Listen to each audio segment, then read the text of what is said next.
Tout le monde m'a dit que j'allais pleurer et au final, rien du tout. Salut à tous, ici Reg, bienvenue dans la vidéo où je parlais des films et séries que j'ai vus le mois précédent et évidemment ceux que j'ai vus en ce début de janvier. Il y a beaucoup de films et séries parce que j'ai rattrapé beaucoup de films et séries. Sur certaines œuvres, je vais aller vite parce que globalement, j'en ai déjà parlé ou dans mes bilans fin d'année ou tout simplement, ça vaut pas le coup d'en parler plus que ça. Je vais me concentrer vraiment sur les choses que j'ai envie de recommander ou les choses qui sont sorties vraiment récemment sur lesquelles vous attendez un avis un peu plus détaillé peut-être. Je vais les mettre comme d'habitude par ordre de préférence. Alors encore une fois, prenez pas ce classement trop au sérieux non plus. Et je ne vais pas revenir sur tous les films que j'ai vus, que j'ai traités en critique à chaud ou tout simplement que je vais traiter bientôt en vidéo. Il n'y aura évidemment pas de spoiler et je compte sur vous pour me donner votre avis sur les films en question dans les commentaires. Je vais commencer avec la série qui m'a le plus déçu et la plus nulle d'après moi, c'est évidemment Dune Prophétie. J'en ai déjà parlé dans mon flop de fin d'année série. Je sais que Dune Prophétie a connu de nombreux problèmes de production avec des changements de scénaristes, de réal, de showrunner et tout, ok, mais c'est pas une excuse. Moi, je juge le produit final. Et le produit final, ça se rapproche grosso modo du foutage de gueule. Alors premièrement, oui, ça essaie de s'inspirer et même de singer un peu l'esthétique des films, sauf qu'ils n'ont pas le budget et pas le talent au final. Tu vois qu'ils essaient d'être froids comme les films, qu'ils essaient vraiment d'avoir la même esthétique, même photo, mais fatalement, c'est extrêmement laid. Il n'y a aucun plan qui est réellement joli. Les décors, c'est vraiment perturbant parce qu'ils sont tous très vides. Les effets spéciaux, encore ça va dans certaines séquences pour une série télé, mais j'avais vraiment l'impression de voir une série télé de la sci-fi, vous savez, à l'époque. J'exagère un petit peu quand je dis ça, mais c'était vraiment l'impression que j'avais. Tout fait cheap, que ce soit les costumes, les décors. Je trouve que les acteurs jouent pas très bien au final. Même les bons acteurs qui sont présents, ils n'ont pas l'occasion de briller. Et vu que la mise en scène n'aide pas, parce qu'il n'y a rien, en fait il n'y a pas de mise en scène, hein, c'est que des chants contre chants et puis basta. Parfois ils ont un peu des money shots avec des effets spéciaux et la série a suffisamment bien marché pour une saison 2. Oui, ça a été renouvelé. J'espère que ça sera mieux et qu'il y aura moins de problèmes et peut-être je tenterai. Globalement, je l'ai fini il y a quelques semaines et je m'en rappelle plus quoi. Ils ont essayé de faire une sorte de Game of Thrones politique SF dans l'espace et c'est raté. T'es pas investi dans les intrigues politiques, t'es pas investi dans la vie des personnages. T'as l'impression de voir une sorte de mélodrame, de la sci-fi encore une fois en fait. Peu d'enjeux, peu de développement de personnages et je pense que c'est aussi un marqueur que personne n'a eu envie d'en parler au fait dans le monde tout simplement. Que ce soit des youtubeurs, que ce soit les gens, c'est une série qui passait un peu inaperçue. Alors pas assez pour être annulée et je souhaite jamais l'annulation de série parce que tant mieux pour les gens qui kiffent et tant mieux pour les gens qui sont embauchés sur ce genre de série. Mais je vois pas comment ils vont lancer un univers Dune à la télé avec ça quoi. J'aurais plus apprécié que la série tente quelque chose d'un peu différent, fasse ses propres trucs au lieu d'essayer tout le temps de singer les films. Ils essaient d'avoir une vraie intrigue politique qui fonctionne, qui est intéressante avec de vrais bons acteurs, en tout cas qui jouent mieux ou qui ont l'occasion de jouer quoi. J'ai vraiment rien aimé quoi en fait. Alors oui, il y avait quelques moments un peu sympas, quelques petites idées cool, mais globalement même la narration qui alterne entre les flashbacks et le présent, les mêmes décors qui se répètent en boucle constamment, enfin j'ai l'impression de voir un truc cheap, je suis désolé encore une fois, hein, mais c'est clairement l'une des pires œuvres que j'ai vues l'année dernière. Après j'ai vu la série qui a été annulée sur Apple TV+, qui s'appelle Time Bandits. Je vais aller très vite parce qu'en fait c'est une sorte de sitcom où un jeune avec des pirates voyage à travers le temps et bah c'est nul en fait tout simplement. C'est très laid, c'est très cheap, c'est très mal joué globalement et c'est ridicule en termes d'humour. Ça marche pas du tout, ils ont pas réussi à trouver un cœur émotionnel, ils ont pas réussi à nous faire vraiment rigoler. Pourtant c'est un concept de fou, tu vois, ils voyagent à travers le temps, ils rencontrent plein de figures historiques intéressantes, ça aurait pu faire des trucs sympas, mais au fait il la joue vraiment très énième degré et il s'implique pas non plus émotionnellement. Du coup les personnages, ça va dans tous les sens et je sais que c'est pas une idée originale, hein, pour le coup c'est bien connu, Time Bandits, mais j'étais assez déçu parce qu'ils ont essayé et ils ont raté. Au fait j'ai l'impression que c'était comme la série Our Flag Means Death, là où la série a réussi pour le coup parce qu'ils se sont concentrés sur les émotions, sur les personnages, sur le concept. Là ils ont essayé de faire la même chose mais ils ont raté. Donc ça a été annulé, de toute façon c'est sorti sans marketing, sans rien, c'est compréhensible que ça a été annulé, mais voilà, c'est pas quelque chose qui mérite d'être vu honnêtement, ne perdez pas votre temps. Une autre déception c'était évidemment le nouveau film de Steve McQueen que moi j'aime beaucoup habituellement, c'est Blitz. Blitz, si vous regardez ce film vous vous dites mais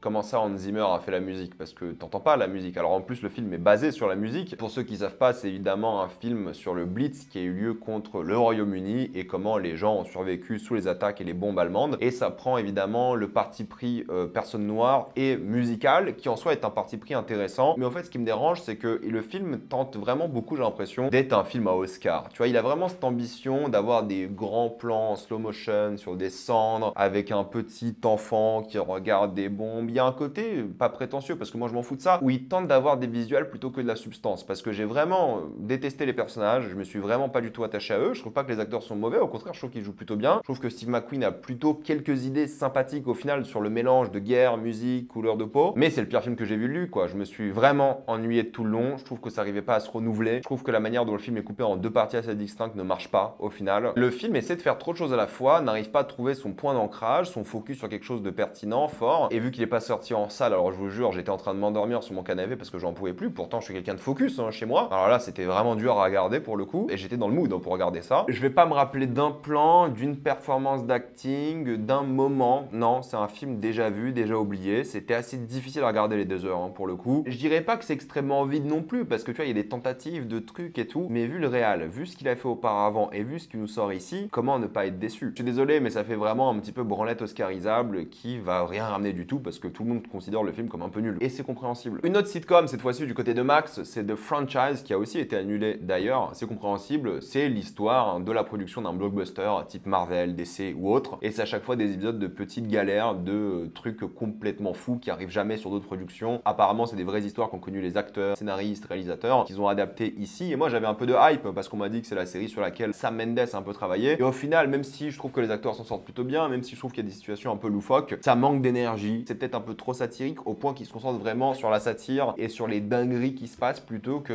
les personnages, leur histoire, leurs émotions. Même si parfois tu as l'impression qu'ils essaient de développer les personnages, ça va jamais aussi loin. Et c'est vraiment juste là pour critiquer les productions hollywoodiennes. C'est une bonne chose de critiquer toutes ces absurdités-là, mais en fait, ils sont obligés de raconter une histoire qui va avec. C'est rigolo peut-être à certains moments pour la satire, mais à ce moment-là, faire un documentaire, quoi. Va dénicher ce genre d'histoire réellement plutôt que faire ici une histoire scénarisée. On ne se concentre sur rien d'autre que ça, quoi. Donc oui, c'était décevant et je comprends l'annulation. Ensuite, j'ai vu le film devant lequel tout le monde m'a dit que j'allais pleurer. C'est évidemment L'amour au présent ou We Live in Time qui est enfin sorti chez nous. We Live in Time, pour ceux qui ne savent pas, c'est l'histoire d'un homme et de la relation qu'il a avec sa femme, sauf que sa femme a un cancer, Sandro Garfield et Florence Pugh, et ils ont fait beaucoup de promos dessus. C'est un film qui marche plutôt bien, j'ai l'impression, au box-office. On m'a prévenu que c'était tire-larme, qu'on va chialer, qu'on va remettre notre vie en question.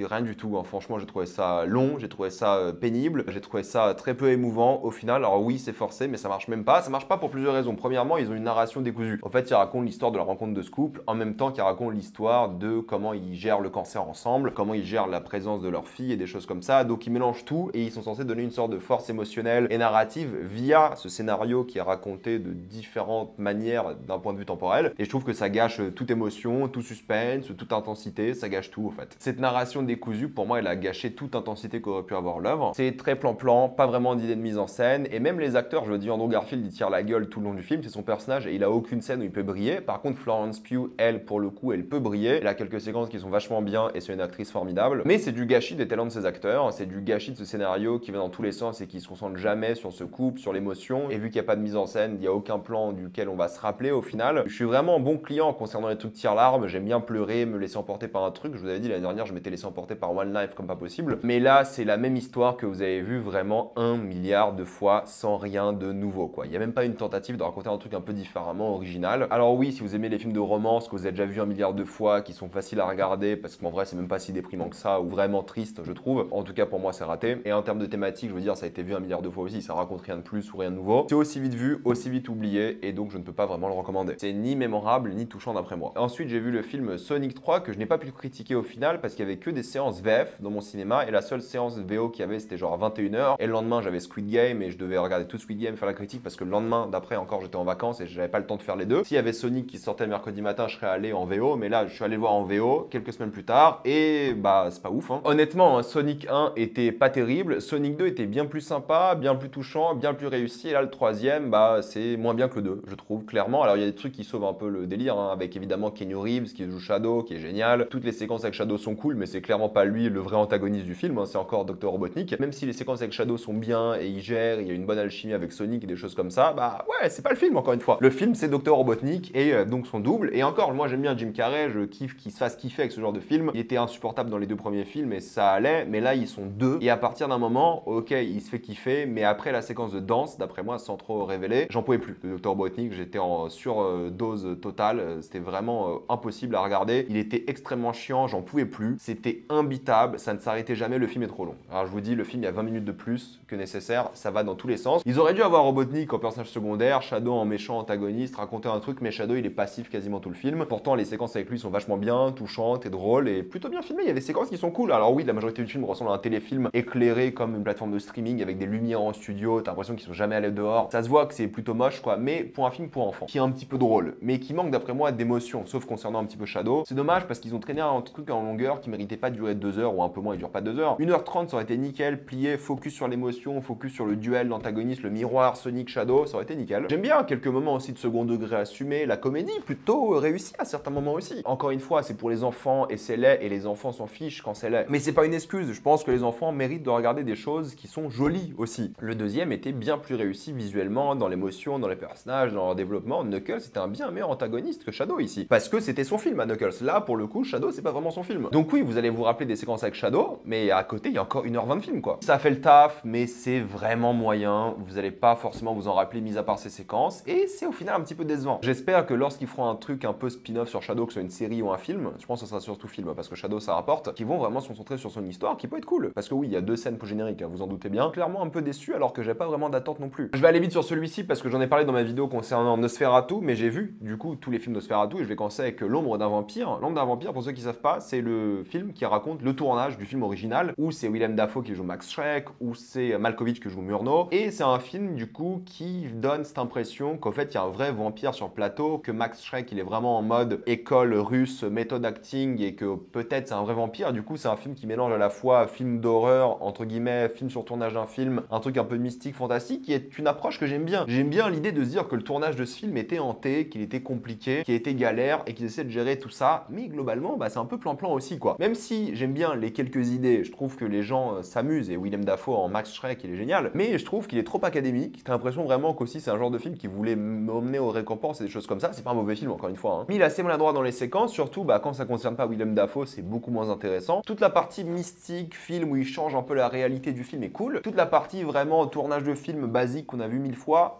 un peu moins intéressant. Malkovich en fait des caisses comme d'hab, mais ça marche bien. Willem gère. Je respecte la tentative, mais j'ai trouvé ça un peu brouillon. Et plus tu avances dans le film, plus tu te demandes dans quelle direction ça va aller, mais dans le mauvais sens du terme. C'est-à-dire qu'ils avaient une direction précise dans laquelle ils devaient aller qui aurait pu être cool. Et ça patauge, ça y va en zigzag, ça galère. Bon, c'est dur un peu à expliquer sans spoiler. En gros, ça se regarde, c'est sympathique, mais c'est pas non plus essentiel. Ensuite, j'ai vu une série Apple TV+, une sitcom, encore une fois, plus ou moins, c'est Bad Monkey. Bad Monkey, pour ceux qui savent pas, c'est l'histoire d'un ancien enquêteur, un flic qui s'est fait plus ou moins viré en Floride et qui va enquêter sur le meurtre, en théorie, de quelqu'un parce qu'une main a été retrouvée dans l'eau, dans l'océan. Ils essaient de trouver à qui appartient cette main, qu'est-ce qui s'est passé, pourquoi cet homme a été tué, des choses comme ça. Et c'est une comédie d'enquête avec une sorte de retour de Vince Vaughn à ses comédies R-rated de l'époque et c'est sympa. L'ambiance Floride, chaleureuse, enquête, redneck à certains moments, mais en même temps riche parce que c'est les Keys et des choses comme ça. Il y a l'humour qui marche bien, Vince Vaughn s'éclate. Il y a un truc aussi mystique par rapport à plein de communautés différentes, il joue avec ça et il y a un truc de gangster, de mafieux, ça va, c'est cool. Il y a quelques idées, il s'amuse bien avec le concept, il y a des acteurs qui s'éclatent, il y a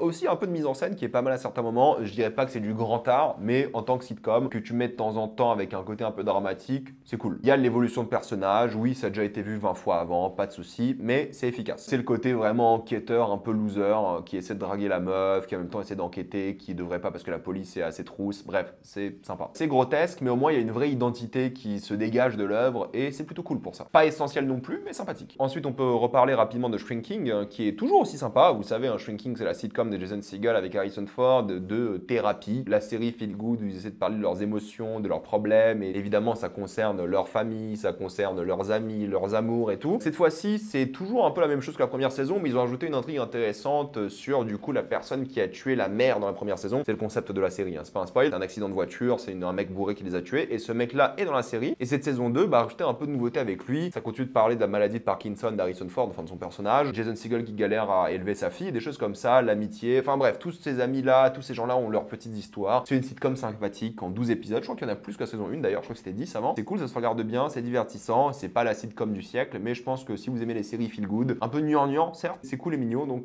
regardez. J'ai aussi rattrapé le film Netflix Carry On, qui m'intéressait pas vraiment à la base, mais j'ai vu des critiques positives et j'aime bien Taron Egerton. Pour ceux qui savent pas, c'est l'histoire d'un mec de la sécurité des aéroports, la fameuse TSA aux États-Unis, qui s'occupe de vérifier les bagages qui rentrent à la machine X-ray. Sauf qu'il se fait contacter par un homme qui, visiblement, va faire rentrer quelque chose de très dangereux dans l'aéroport. Et c'est là qu'une sorte de négociation va commencer et une sorte de thriller d'aéroport aussi. Et c'est pas mal du tout, pour le coup, c'est assez fun. Je veux dire, oui, c'est pas très bien filmé, il y a des trucs un peu en mise en scène cool, mais c'est globalement assez laid aussi, ça fait vraiment téléfilm de Noël, parce qu'il y a une vibe Noël, hein, pour le coup ça se passe à Noël. Mais ce qui est cool, c'est qu'en termes de scénario, en fait ça se renouvelle constamment. Il reste jamais jamais dans le même délire, dans la même pièce, dans le même endroit, dans la même machine. C'est un thriller où le personnage principal essaie de faire des bons actes, il essaie de changer les choses et il le fait constamment. Il se laisse jamais faire et il se bat constamment. Et c'est ça qui est cool, c'est qu'en même temps la confrontation avec Jason Bateman et se fait rapidement. On va pas traîner en longueur, il y aura pas toujours du suspense, il crée de nouvelles choses à chaque fois et c'est efficace, tu vois. Est-ce que ça devrait durer 2 heures? Non, on aurait pu enlever 15 minutes, mais ça marche bien pour ce que ça essaie de faire. T'es suffisamment attaché au personnage, ils essaient de lier justement cette attaque entre guillemets ou ce qui se passe aux personnages, à leurs émotions, leur personnalité, qui ils sont. Il y a une vraie confrontation qui se passe par rapport à ça. Oui, il faut accepter beaucoup de bêtises, beaucoup de facilité, beaucoup de stupidité, mais si vous l'acceptez dans le mood de Noël, ça passe. Et c'est marrant parce qu'il joue sur la vibe un peu post-11 septembre des États-Unis, mais c'est pas réellement ça, ce qui était vraiment une belle surprise, je trouve. Et ça montre un peu un truc sur l'Amérique que j'ai pas envie de spoiler ici, où maintenant t'as l'impression que le danger c'est plus le 11 septembre, mais le danger a changé. Et la manière dont le danger a changé est vraiment intéressante. Et c'est un truc qui se passe dans le cinéma américain depuis une bonne dizaine d'années maintenant. Vous savez ce qui s'est passé il y a à peu près 10 ans, hein, et qui se repasse d'ailleurs cette année aux États-Unis. Ça deviendra pas un classique, mais les acteurs sont impliqués, tu vois que tout le monde s'éclate, Taron est cool à suivre, et c'était un bon thriller. Oui, il n'y a pas beaucoup d'idées de mise en scène et c'est laid, mais ça passe. La sauce monte plutôt bien. Et c'est fun. Je peux le conseiller, même si oui, c'est un peu dispensable aussi. Une autre série que j'ai découverte aussi cette année, c'est une série Disney+, qui s'appelle Interior Chinatown, ou Chinatown intérieur, je crois en français. En gros, c'est l'histoire d'un mec qui bosse dans un restaurant à Chinatown et qui en a marre de sa vie. Il aimerait bien être flic, être dans des enquêtes et des choses comme ça, et ça va arriver. Il va commencer à aider la police, je vous explique pas comment. Et ce qui est super drôle avec la série, c'est qu'en fait, c'est une comédie d'action. Donc il y a pas mal de scènes d'action, c'est assez drôle globalement, mais ça joue sur les codes du cop show procédural. C'est assez marrant parce que du coup, il y a un mélange de fantaisie, de réalité, et c'est montré dans la mise en scène. C'est-à-dire que les séquences avec les flics seront très bleues, tu sais, comme les cop shows à New York, NCIS, des choses comme ça. C'est les trucs à 25 épisodes par saison qui sont là depuis 30 ans. Et en même temps, bah, leur côté un peu plus honnête, parce que c'est en 10 épisodes, je dis pas de bêtises, avec une photographie complètement différente, où c'est plus existentiel, le mec est plus triste et tout, et c'est fun. Ils alternent beaucoup entre les deux, ils arrivent à mélanger les deux au fur et à mesure, et c'est plutôt original, plutôt bien trouvé. Je trouve que c'est cool d'être plongé dans cette ambiance qui va mélanger le délire Chinatown et en même temps la police un peu vraiment plus stricte. La mise en scène va jouer sur ça aussi. Il y a une bonne vibe, c'est drôle, plutôt bien foutu en termes d'action, alors pas en termes de cascade et tout, mais l'énergie de l'action est réussie. Et il y a du cœur, il y a un amour qui est montré surtout par rapport, par exemple, aux immigrés asiatiques qui sont venus dans le pays, qui galèrent et comment leurs enfants gèrent justement cette pression de l'immigration. Et plein de choses comme ça qui sont vachement bien, tout en jouant sur le cop show procédural. Ouais, c'est sympa. C'est pas une grande série, mais c'est cool. J'ai aussi vu le film Face à la mer ou Young Woman and the Sea. C'est le film avec Daisy Ridley et c'est l'histoire de la première femme qui a traversé la Manche à la nage. C'est une américaine qui battait plein de records aux États-Unis, qui était une super bonne nageuse et qui se lance au défi de nager la Manche. Et il y aura plein de problèmes avec sa famille. Bon, c'est un film d'époque, hein. C'est pas le rôle de la femme de faire du sport, c'est pas son rôle de faire des records comme ça, de traverser la Manche. Ils vont vraiment s'opposer à elle de tous les points de vue. Ils vont essayer de la descendre le plus possible. Et en même temps, elle va se battre. Elle a des problèmes avec sa famille, sa sœur, ses parents. Il y a des problèmes avec les autres hommes de sa vie. Mais c'est pas un film en mode full féministe où les hommes sont tous là à lui mettre des bâtons dans les roues. Mais c'est juste que, en fait, ils ont des raisons de lui mettre des bâtons dans les roues et qui sont pas juste liés au fait que c'est une femme. Et c'est intéressant. Alors oui, c'est académique, c'est ce genre de biopic vraiment vu 20 fois. Mais tu vois, il y a un peu de cœur, il y a un peu d'émotion et ça parle de choses sérieuses. C'est pas juste l'histoire de cette femme. Ça pourrait être n'importe quelle femme en théorie. Là, ils ont pris une histoire vraie, mais ça parle de thématiques autour d'un monde qui a connu des guerres, qui change. C'est bien rythmé, les personnages sont investis dans leur rôle, surtout Daisy Ridley qui est vachement cool dedans. Et en plus, il y a quelques moments bien trouvés de mise en scène qui sont assez intelligents, qui créent des sensations plutôt cool. C'est un film Disney+, hein, pour ceux qui l'ont pas vu. C'est un film qui est bien fait, sans être exceptionnel, hommage et divertissant. Donc honnêtement, ça se regarde plutôt bien. Ensuite, j'ai rattrapé l'un des films qui a beaucoup divisé l'année dernière, c'est La Bête. La Bête, c'est un peu compliqué à expliquer, mais c'est une sorte d'histoire d'amour apocalyptique à travers les âges et en même temps très moderne. En gros, c'est un monde où la science a pris un peu le dessus, la réalité est virtuelle et il y a un côté forcément existentiel, à l'amour impossible, l'amour éternel, la place de la technologie dans le monde, de comment ça ruine nos relations sociales et toutes ces choses-là qui sont assez intéressantes, mais c'est filmé de manière, alors là, complètement décousue. T'enchaînes des séquences, l'impression que c'est pas les mêmes personnages, l'impression que c'est pas le même film. C'est assez expérimental, on va pas se mentir. Donc il y a un côté où moi je trouve que le film il hésite beaucoup entre déshumanisation, technologie, histoire d'amour et je trouve qu'il se perd un petit peu. Je trouve qu'il en fait un peu trop à certains moments en perdant un peu le focus, même si les thématiques sont bien présentes. Et évidemment, ça remet aussi en question l'art, le fait de créer. D'ailleurs, le générique, il n'y a pas de générique, c'est un QR code que tu dois scanner et c'est là que tu as le générique sur ton QR code. Mais ça crée quand même pas mal d'anxiété, ça crée du stress à certains moments. Il y a une sorte de cri de besoin d'exister qui ressort plutôt plutôt bien du film. C'est bien joué, je trouve qu'il y a de beaux moments, de belles séquences. C'est mémorable visuellement, je trouve que c'est mémorable par rapport à leur personnage, sans considérer ça comme un grand film. Je pense pas que je le reverrai un jour dans ma vie et je comprends que des gens aient adoré, ça met des 5 étoiles, je comprends. Moi, j'étais un peu mis sur le carreau, j'étais moins investi émotionnellement, même si je comprenais ce que le film voulait me faire transmettre. J'ai moins connecté avec. Moi, encore une fois, la narration décousue m'a un peu déstabilisé et je trouve que c'était un peu superficiel à certains moments. Mais en tout cas, si vous voulez voir une proposition intéressante, ça vaut toujours le détour. L'une de mes sitcoms préférées s'est achevée, enfin, après 6 saisons. C'est triste de la voir s'achever, mais c'est le cas avec What We Do in the Shadows. La 6e saison était donc la dernière, elle est sortie sur Canal, celle-ci pour le coup chez nous en France. Pour ceux qui ne savent pas, c'est l'histoire de vampires en coloc à Staten Island qui vivent leur vie, en même temps leur vie de vampire, donc c'est adapté du film évidemment de l'époque. C'est vachement bien, voilà, toujours comme d'hab, moi j'ai adoré les 6 saisons. La 6e est peut-être la moins intéressante, pourquoi? Parce que la 6e saison c'est juste une saison de plus, sans vraiment jouer la case dernière saison. L'idée que c'est la dernière saison, il le joue dans le dernier épisode, dans un délire un peu méta,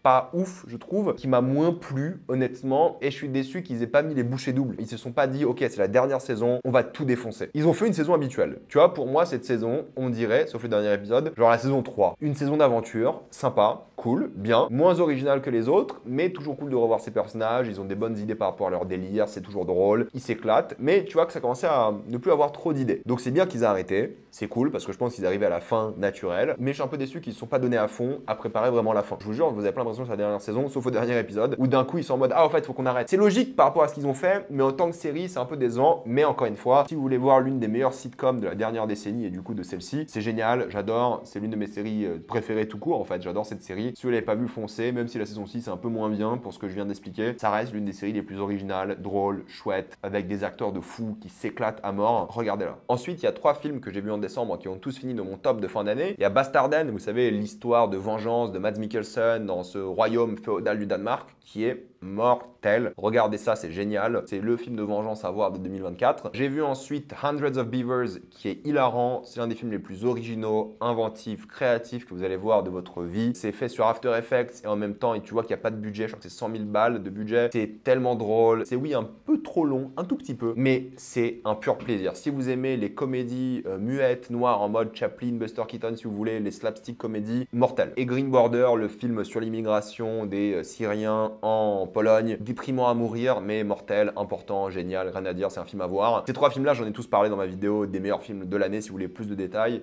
regardez-les, c'est génial. Ils méritent clairement le détour. Ensuite, j'ai vu d'autres films, Nosferatu, et je vais commencer avec le Nosferatu de Herzog. Le Nosferatu de Herzog, il est génial parce que moi, je l'avais jamais vu auparavant d'ailleurs, donc je le découvre, c'est l'histoire de Nosferatu, ce qui est assez drôle parce qu'ils ont pris Nosferatu, mais ils ont gardé les noms de Dracula, genre du conte original, ce qui est assez marrant, mais c'est donc l'histoire de Nosferatu, mais du point de vue de Herzog. Et le point de vue de Herzog, eh bien, bah, c'est la nature, c'est l'être humain, c'est l'humanité, c'est l'homme face à la mort, face à sa mortalité. Et en fait, il a pris une approche de Nosferatu qui a la même histoire, qui se concentre moins sur l'histoire d'amour, sur l'obsession, mais il se concentre plus sur le côté fataliste, le côté presque où ces créatures-là sont naturelles et elles vont vivre pour toujours, alors que nous, on peut rien faire contre elles, et en même temps, bah, la peste, la nature, bon, l'histoire de Nosferatu, et c'est génial, hein, franchement, c'est brillant, c'est beau, c'est touchant, il y a des séquences qui sont magnifiques, justement, par rapport à l'aspect très humain, mais il y a aussi un côté un peu rebelle et à la fois pessimiste dans son œuvre. C'est un peu du Herzog comme on aime, et pour une belle découverte, honnêtement. Si vous avez aimé le Nosferatu qui est sorti cette année-là, tentez celui-ci parce qu'il reste très bien, différent, et vous allez voir pourquoi moi j'ai un peu moins aimé du coup le Nosferatu qui est sorti récemment. Un film au cinéma que j'ai adoré, c'est Bird. Bird, pour ceux qui ne connaissent pas l'histoire, c'est grosso modo l'histoire de la vie d'une jeune fille avec son père qui a plein d'enfants à droite à gauche, qui vivent dans une sorte de squat, qui vendent la drogue, qui se droguent devant elle, qui est sympa mais en même temps crée des vrais abus dans la famille, qui se remarie mais l'enfant veut pas. C'est un rite initiatique d'une jeune fille qui essaie de vivre dans un monde de pauvreté. Et c'est ça l'histoire, hein. C'est une fable sur la violence économique de la pauvreté. Et tout ce qui va avec, hein, les enfants maltraités, la drogue, les abus, pas que sur les enfants mais aussi sur les femmes, les bâtiments insalubres, l'ennui de la ville. En fait, c'est une ville du sud du Royaume-Uni, t'as l'impression que c'est entre la ville de banlieue abandonnée et en même temps la ruralité, ce qui est très intéressant et même mystique parce qu'il joue beaucoup sur le mysticisme aussi, encore une fois. Et c'est ce rite initiatique sur cet enfant qui recherche de l'amour familial. Ce sera pas le seul personnage à rechercher de l'amour familial, mais l'un d'eux en tout cas. Et en fait, cette plongée dans cette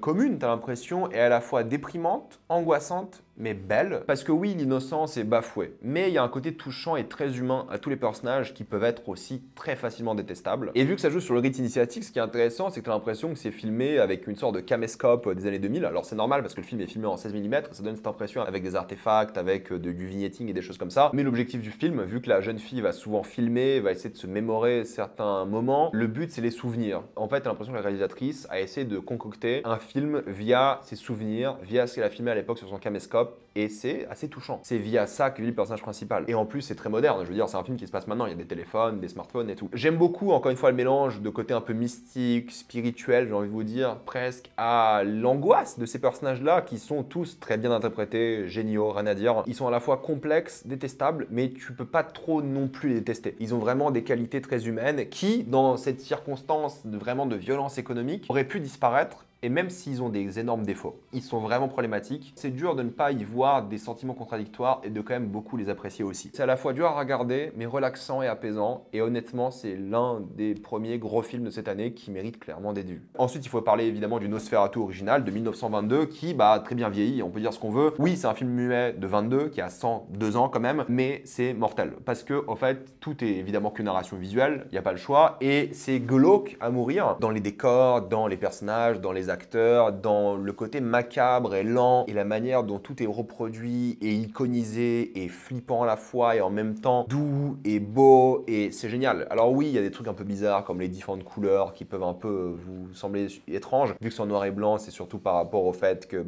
ça montre de jour, de nuit, dans le château, pas le château. Et c'est fort parce que c'est un film qui est déstabilisant, vraiment, qui par sa musique t'emporte vraiment bien et qui est d'une efficacité redoutable. Encore 100 ans plus tard, quoi. Ça fait un siècle qu'il est sorti quand même. Il y a beaucoup d'anticipation, ça va droit au but, ça se renouvelle aussi constamment, ça perd pas de temps. Il y a un côté absolument gigantesque à l'œuvre. Pour le coup, il y a une échelle que je trouve d'ailleurs bien plus massive que dans le film récent. L'immersion est folle. C'est l'expressionnisme allemand de l'époque, ça fait partie de ces films cultes de ce genre et de ce courant cinématographique. Et c'est une belle porte d'entrée aussi vers cet art d'ailleurs. Et évidemment, ça lie le monstre à des sujets naturels comme la peste. Et il y a plein de thématiques sérieuses qui ont été reproduites dans les films d'après. Mais là, c'est le OG, comme on appelle ça. Et c'est génial. Sans même parler de la relation des personnages féminins qui est bien développée ici, qui est intéressante. C'est top. Si vous vous dites non, c'est un film qui est trop vieux, croyez-moi, il vaut encore le détour. Vraiment. Je ne pense pas que vous allez vous ennuyer devant. C'est génial de mise en scène, de personnages, de développement, d'immersion, c'est fort. Et je pense que c'est l'un des films les plus accessibles aussi de l'époque, pour le coup. Et pour finir, j'ai envie de parler de l'une des meilleures séries de l'année dernière que j'avais déjà cité dans ma vidéo des meilleures séries, mais il faut un peu de propagande, vous l'avez demandé, et il faut que je vous fasse de la propagande la concernant parce que c'est The Day of the Jackal. Comme je vous l'ai dit, c'est une série qui est sortie un peu tard dans l'année, tellement que moi j'ai découvert un peu sur le tas quand il y a des gens, j'ai vu des critiques, des avis, ils ont dit « Oh, c'est trop bien, regardez là », je me suis dit « Putain, faut que je regarde plein de trucs, j'ai pas 10 épisodes d'une heure à regarder là ». J'essaie le premier épisode, je vais tenter, honnêtement, les 15 premières minutes et mon scotché, j'étais à fond. J'étais à fond toute la série. Je voulais binge-watcher, je voulais faire que ça, que regarder la série, c'est incroyable. The Day of the Jackal, du coup, c'est une adaptation des bouquins. Il y a eu plusieurs films qui ont été faits sur ça, mais grosso modo, c'est Eddie Redmayne qui joue un assassin. Un assassin qui est un vrai assassin en mode, c'est pas un gentil, c'est un tueur. Il tue des innocents, il tue des gens,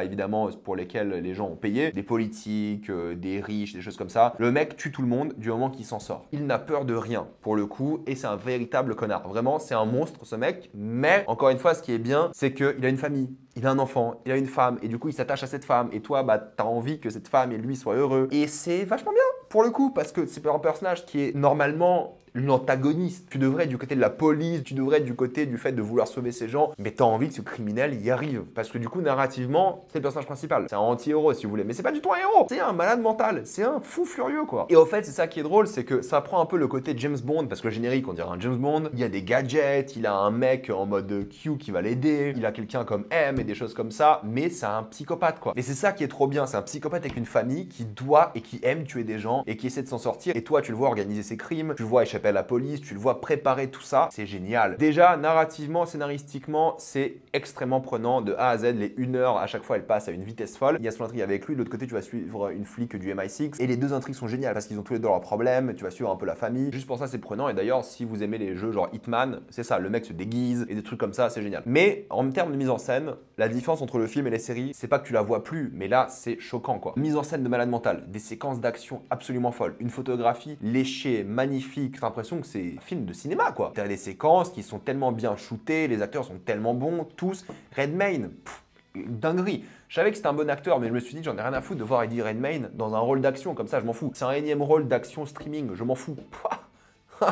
Incroyable le mec est froid, génial, il vole le show, enfin c'est monstrueux ce qu'il fait. Je pense vraiment que c'est l'une des meilleures séries que j'ai vues de ma vie tout court, tellement c'est incroyable en mise en scène, tellement c'est bien rythmé, tellement les personnages sont attachants et à la fois détestables. C'est vraiment complexe et profond et tu peux vraiment les psychanalyser si tu veux ces personnages-là et pourquoi ils font les choix qu'ils font et tout est tellement bien expliqué et subtil à la fois et c'est génial. Non, c'est mortel. C'est à la fois de l'action, un thriller angoissant, stressant, tu vas être vraiment accroché à ton canapé. Plus t'avances, plus ça monte crescendo et la pression est folle. Pour vous dire, le dernier épisode, moi je retenais ma respiration quoi, j'étais à fond. Si vous voulez voir un James Bond psychopathe, extrêmement bien fait, binge-watchable à mort, c'est cette série. Et les gens vont dire ouais, il y a plus de séries intéressantes à regarder. Je sais qu'elle sort de nulle part, je sais que l'affiche est dégueulasse, on dirait genre Citadel, tu sais, ça donne pas du tout envie. Et moi ça me donnait pas envie, j'ai vu l'affiche, j'ai vu la bande-annonce, je fais bon ok, laissez tomber. C'est pour ça qu'on aime les séries aussi, parce que là, honnêtement, c'est la claque peut-être de l'année. En tout cas, ça en fait partie, c'est un chef-d'œuvre. Donc foncez sur Day of the Jackal. Je suis désolé, je continue un peu la propagande. On la recommence un petit peu ici. La fin d'année c'était dur, mais là on peut en reparler. Regardez Day of the Jackal, bordel, c'est incroyable. Et j'ai hâte de voir la saison 2, vraiment. Voilà, mettez-moi dans les commentaires ce que vous avez pensé de tous ces films et ces séries. Les avez-vous adorés ou détestés? J'ai envie d'avoir votre avis. Pensez à vous abonner à la chaîne pour voir les prochaines vidéos. Mettez un j'aime, ça aide beaucoup la chaîne. Suivez-moi sur tous mes réseaux pour plus de contenu exclusif comme des formats courts ou des lives. Et moi je vous dis à la prochaine fois. Salut à tous.